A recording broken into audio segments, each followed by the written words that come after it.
Update tayo guys, nandito si kaibigan. Hindi ko talaga inaasahan po, no? Nasalubong tayo ng ating kaibigan ngayon. Ngayon po, mayroon po silang ipaabot sa inyo tungkol po sa panahon natin ngayon. Kasi po ang mga kalamidad ay lagi pong bantayan natin para hindi tayo mapapahamak. Tulad po ng mga landslide kasi tag-ulan. Kaibigan, tay, kumusta po? Salamat. Bakit po, ano po ba ang may dudulot nito kapag tag-ulan? Tama ka tay, tama ka. Salamat po. Guys, may babala si kaibigan ha. Alam po ninyo, may nakita si kaibigan ngayon. Kapag kung magpapatuloy ang pag-ulan dito sa ating lugar sa Mindanao, marami pa daw makasagupa ang mga tao ng mga landslide na malaki.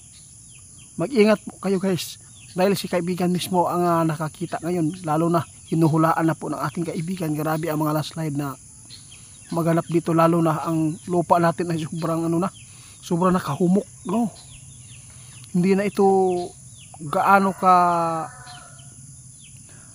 yung tawag dito, yung matigas ba, humok na kayo kasi po niyayanig lagi tayo ng lindol. Kaya natakot si kaibigan baka maulit ang mangyayari na naman na landslide po doon sa Quezon Province, Bukidnon, lalo na dito sa Masaraha, kaibigan.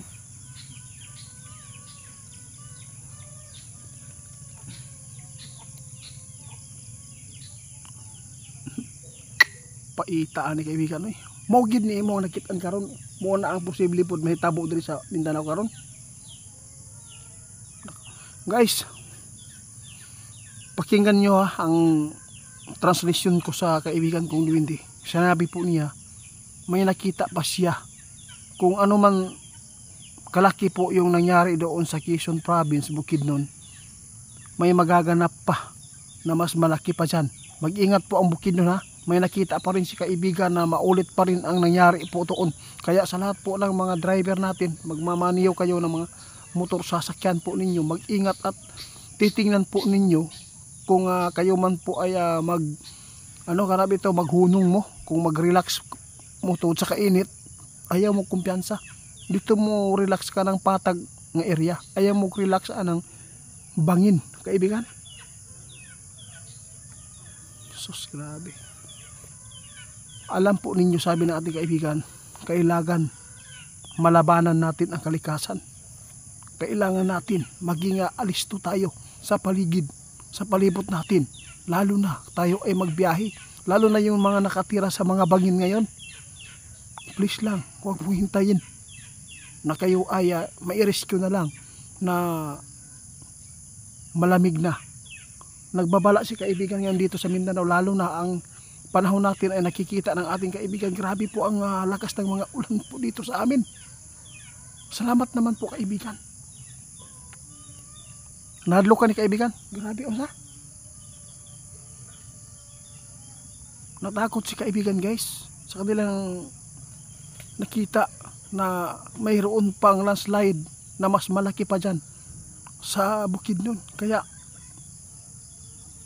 tanan yun mag-amping tang tanan guys. Kaluoy gani itong mga senior citizen, no? Napay bao-bao natabunan, wapag yun nakita. Iwan ko lang kung nakita na ba yung banggay po, no? Sana buhay kaibigan.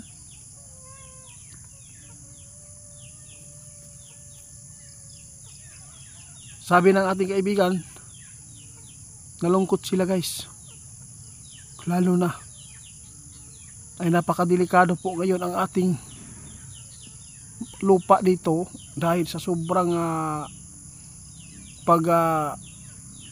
lihok atong pagyanig sa lindol na 7.6 magnitude. Grabe kusog kaya na guys. Kaya madali talaga mag-landslide ngayon, lalo na tag-ulan pa dito sa atin. Kaya kailangan talaga ninyo ngayon mag-amping. Ha? Yung babala namin guys, lagi po kami magsuporta sa mga kapwa natin na Pilipino. Mag-ingat tayo sa bagyo pa na parating. Mayroon pa. Ilang bagyo na ba ang pumasok? Parang 5 na, no?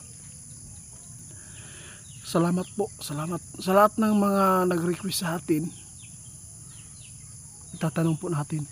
Kaibigan, ano pa ang nakikita po ninyo?